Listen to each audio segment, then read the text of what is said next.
So I'm coming down in the last hours. This is my last overnight with the knife. Kind of got a cold about halfway through this little endeavor and get stuffed up. Been raining a lot. Past 4 or 5 days, nothing but rain.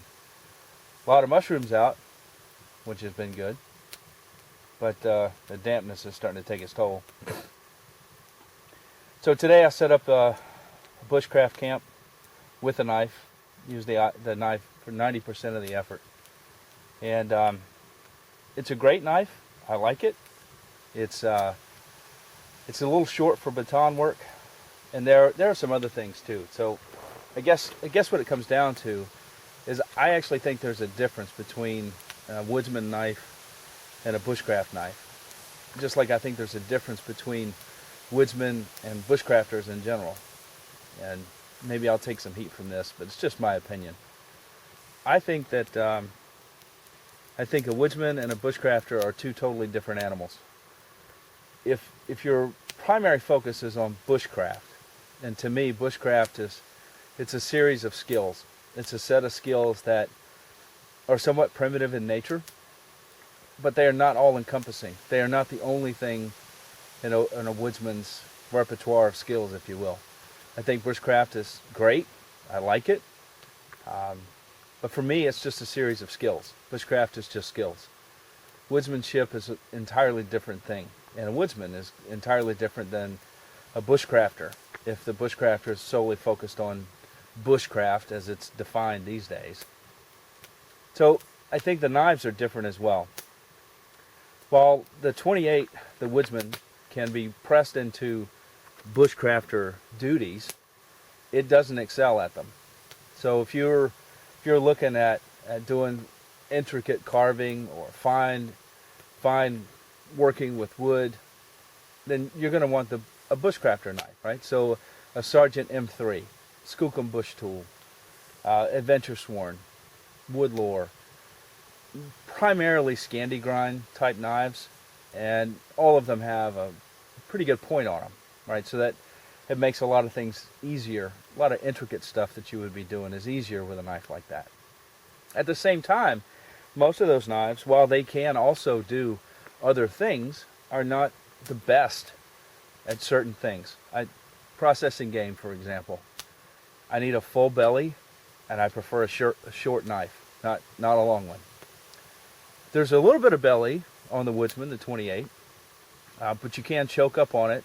And while there's nothing in season and I couldn't do any skinning or game processing, I did turn about in the kitchen quite a bit with some meat, potatoes, vegetables, that kind of stuff. So it did okay at food processing.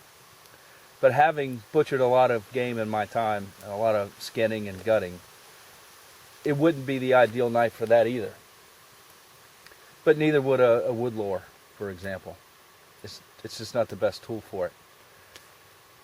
I guess I am somewhat biased. So when you look at the Whelan design, the Whelan pattern that is Turley put out, this is patterned after a Townsend Whelan knife from back in his day. It's a camp knife, but it has enough features that it can do almost everything really well. What it can't do is some fine, super fine, point drilling, intricate stuff, things like that. It's not going to do it. But will it baton? You bet. Will it make curls? Absolutely. Does it process game? You bet. It does a lot of those things, and it does it really well. I hate to compare the 28 to the Whelan, but it's a natural comparison because they are the design is somewhat similar with the guard, the handle. And in fact, if you go back in Randall's history, you will find that he was influenced by Skagel, and so was Whelan's design. So the Whelan pattern that is put out is kind of a cross between the two. It's a great knife, but it's kind of enough about that because this isn't about the Whelan. This is about the 28, the Woodsman. So back to the comparison. You're not going to do a whole lot of bushcraft specific type stuff with this knife and do it like an expert. It's got some deficiencies that's going to hold you back a little bit. Can it do all those things? You bet. And can it do it better than I did it? In the right hands? Yeah, I'd say there are a lot of people who are better with a knife than I am, and they could absolutely make that knife sing. For me, though, it just had too many trade-offs at the end of the day. It's too short for decent baton work. It While it will make curls, and I've done several video sessions making curls and feathers, they're not as easy to do with like a Sargent M3, which just literally spits off a 1/2 inch wide curl that is 5-6 inches long. You can make a bundle real quick with something like that. Couldn't do that with the 28, though it did work and I was successful at it. It just wasn't the best at it. The spine is rounded, and it's also got the jimping on it. I'm not real keen on jimping. I'm not real sure whose idea that was in the beginning. I don't put my thumb there, not most of the time, and if I do put my thumb there, I don't want jimping all over the place. I just don't. So it doesn't have the flat 90-degree spine for striking a fire steel ferrocerium rod. I've never been a fan of a taper on the point like that. Just never have.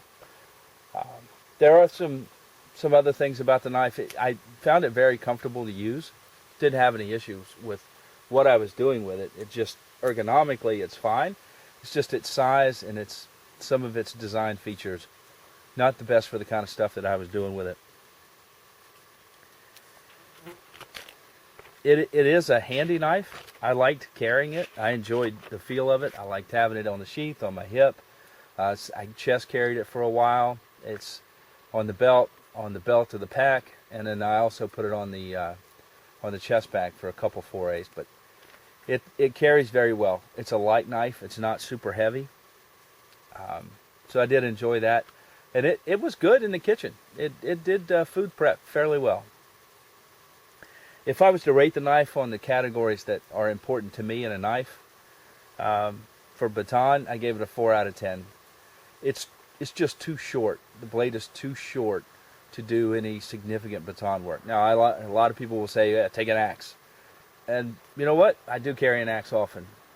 An axe and swinging an axe, it's great, and you get on your knees, you put it on a log, you get some control. I don't really care who you are, you're still swinging something. Now you can baton an axe through something. It's nowhere near as ergonomic as using a knife. So for me, batoning is about precision. It's about control, absolute control over what I'm doing. I put that edge exactly where I want it to go, and then I pound it through the wood the way that I want it to go through. Axes are great, love them. Wouldn't catch me without one. But for baton work and fine precision splitting, I'm going to use a knife. So my knife has to do it. The 28, 4 out of 10. Feathers and curls, like I said, I could make it work. It wasn't as good as like a Sargent M3 or the Wieland for that matter. So I gave it a 4 out of 10. General camp work. So this is just everything from cutting rope to whittling to chafering ends on tent stakes, that kind of stuff. It did well. I gave it a 6 out of 10. Like I said before about the fire and using it with a fire rod, it's not. I gave it a 1 out of 10 just because you're not going to strike a fire steel with that. And if you use the jimping area, you're absolutely going to tear the fire out of the rod. It's not conducive. So handiness, just being where I wanted it when I wanted it. Lightness of weight, 8 out of 10. Comfort was good. I actually enjoyed using the knife. The ability to choke up while I was skeptical of the choil in the beginning. I don't know if I even said that right, but I was kind of skeptical of it. But I did find myself choking up 2 fingers, and it was comfortable for that. So comfort, 8 out of 10. Food processing, 7 out of 10. General carving, it does have a finer point, and you can do some fine stuff with it. It's 7 out of 10. So overall, the knife isn't a bad knife. Would I own one? I'm thinking about buying one. Would it be my always on my hip? No. It would be a special occasion when I carried it. I like the knife. I like the design, but it does not do all of the things that I feel like a knife should do, and do it at ratings of 8 or higher out of 10 consistently across all of my important categories. Great knife, don't get me wrong, I like it, but it won't score an 8 out of 10 in every category that I rate a knife on. So good knife. Thank you again, Tom. This will go out tomorrow morning, but I'm going to finish this camp tonight. I think my water's about good, and about to have some sweet and sour pork. It's my favorite Mountain House, by the way, kind of a side tangent. Of all the Mountain House meals that's out there, the sweet and sour pork is my favorite. Just a odd anecdote. So there you have it. The Randall Model 28 and the H60 Fire Steel from Hemlock. So the H60 performed really well. I like the ability to shave off the puttock. I guess I'm saying that right, the African wood, and the magnesium, and then the Fire Steel built into it. It's a handy little device. 2 out of 5 trees here where I live is birch, so I don't need such a massive Fire Steel, because a regular Fire Steel, or if you're carrying matches, in my pack or in my chest bag, there is always 3 means. There's always a Fire Steel, there's always Hurricane or Strike Anywhere matches, and there's always a lighter. And sometimes I don't want to fiddle with a Fire Steel, and I'll go after it with a lighter. Sometimes I'll use a match. There's nothing wrong with using any one of those. But because I have so much birch here, if I'm going to be doing a fire where I'm using a Fire Steel, I prefer a 4-inch by 4-inch piece of birch bark. I'll fuzz it up in the center, hit it with a Fire Steel. Usually 1 strike is all it takes, 2 maybe at the most. And that birch is going. Move it underneath my tender bundle, and I got a fire. Because I have so much birch and it's so easy to use, I wouldn't carry that H60 full time, but I would carry the magnesium Fire Steel option. So he does make that without the puttock handle, and I do have one of those in my kit. So it's very handy. It did excel. All this rain we've been having, it did make getting fires going easier. I'll give you that. So 2 great products. Thanks again, Tom, for the opportunity. We'll go out tomorrow. Thanks, folks. Appreciate the view. Thank you.